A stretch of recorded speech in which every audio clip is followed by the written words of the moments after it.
Maybe it's time to nail a new 95 Theses to the doors of the Catholic Church. This is not a religious channel, but it's not a religious channel. Full disclosure, I'm neither a Catholic, Protestant, or any other sort of Christian. It's been 500 years since the Reformation, but the Catholic Church is still resistant to a lot of meaningful reforms. While I hope individual Catholics will listen to this, I doubt the Church will change as a result. So this video is primarily for non-Catholics to recognize the Church's overreach and to stop letting them get away with their abuses of power. Yes, I'm going to tell Catholics what they can and can't do. No, I'm not sorry. The Catholic Church doesn't get to complain about the existence of other churches, beliefs, or religions. Martin Luther wasn't the first person who tried to reform the Church, but he's the one you know about simply because the Church wasn't able to kill him like the ones who came before. Just like Galileo wasn't the first person to discover heliocentrism, the history of both scientific progress and freedom of thought are tracked by the people the Church couldn't burn at the stake. So when Catholics today criticize dissenters, they're guilty of a survivorship fallacy. Catholics try to create the illusion that the Church maintained consistent doctrine for 1,500 years until the Reformers came along and divided it.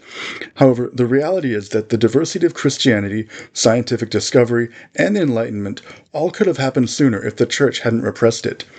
And this state-sponsored religious oppression didn't end at the Protestant Reformation. It's only been about 200 years since the last heretic was killed in the Spanish Inquisition just for teaching deism. In the span of church history, that's not long at all.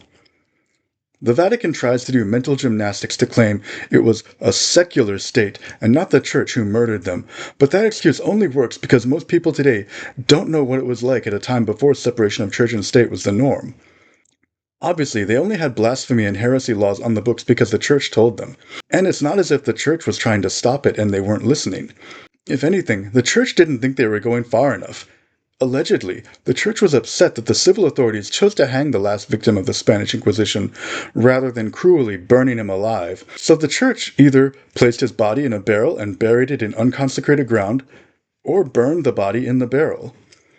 This sounds more like what the Romans did to Jesus than what a church should do in Jesus' name. But the real problem with this is that it's just something you shouldn't even see in a pluralistic society. That this exists at all in Catholic circles shows that the Church still has not learned the lessons it should have learned from the Reformation or the Enlightenment. When Catholics today complain about other churches simply for existing, what they're really doing is lamenting that they no longer have the power to persecute people who disagree with them. This is just unacceptable in a post-Enlightenment pluralistic society. Now let's be clear. Saying that you can't complain about this anymore isn't denying you your religious freedom in any way. You can still have your church, its rituals and beliefs, and you're even still free to believe that your church is the only right one if that's what you want. Other churches have been able to hold exclusivist beliefs without complaining that people who disagree with them shouldn't exist, and those churches don't even have the same violent baggage as yours. Conversely, an organization such as the Jehovah's Witnesses could still freely argue that your church is so corrupt it shouldn't exist, and they can get a pass because, unlike your morally degenerate church, they've never killed anyone over it. Your violence, though in the past, permanently disqualifies you from being able to say this in return. It's also ridiculous because it's begging the question. Atheists or non-Christians could also criticize Christianity for having too many denominations and too much disagreement, and they don't have to say your church as an exception. This actually does more to disprove your whole religion than it does to prove your particular sect.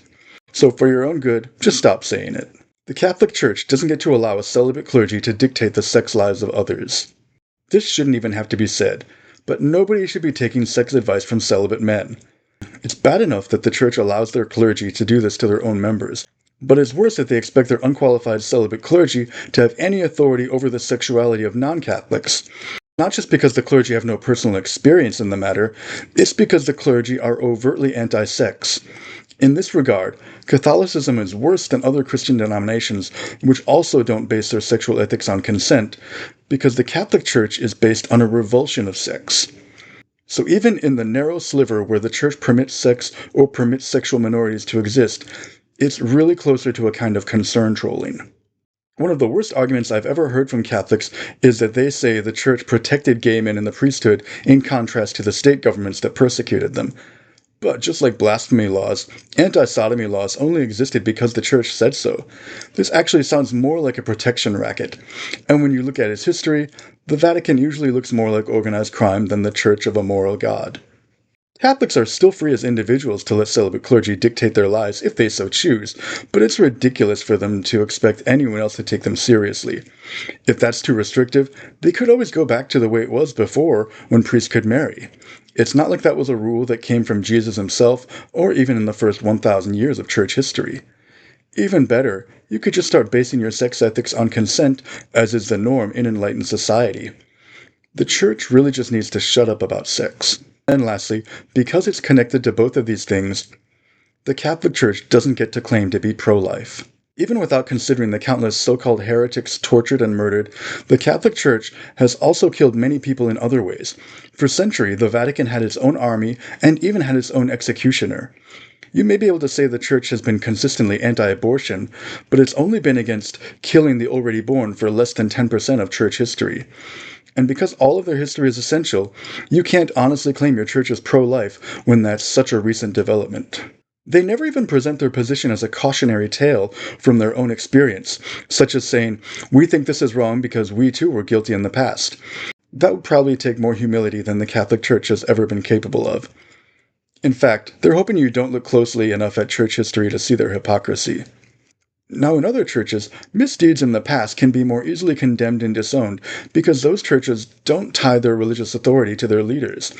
But the Catholic Church's doctrine of apostolic succession absolutely depends on an unbroken papal line. These acts of violence weren't some wayward mob in disobedience to the Church's moral teaching. In many cases, it was directed by the Pope himself. Some may try to argue that the Church was simply a product of its time. Even if other cultures or religions were equally as violent at the same period, that's not a good excuse for a lot of reasons. If the Church is supposed to be a vessel of God's communication, then why did it fail to rise above the culture in areas where it really mattered? Apparently, when it wants to, the Church can enforce the sanctity of the doctrine of the Trinity, but it's not capable of enforcing the sanctity of life if you disagree with its doctrine. And it's easy for us to look back on this from a safe distance in the modern day, but the Church absolutely expected people at the time to blindly accept its authority or face very real life or death consequences. Even when authoritarian cults admit they were wrong in the past, they still assert that they're right in the moment. But that means this could still be happening now in the present.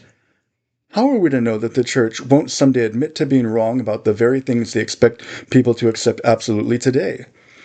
And because the Church on average takes centuries to apologize for its sins, we probably won't get an answer in our lifetimes. So it's not quite 95 Theses, but it's a good start. If you identify as Catholic, I hope you'll take this criticism as constructive and stop doing these things. And if you're not Catholic, I hope you'll recognize that these things are unacceptable and stop letting the Church get away with doing them. And the best way you can do that is to share this video.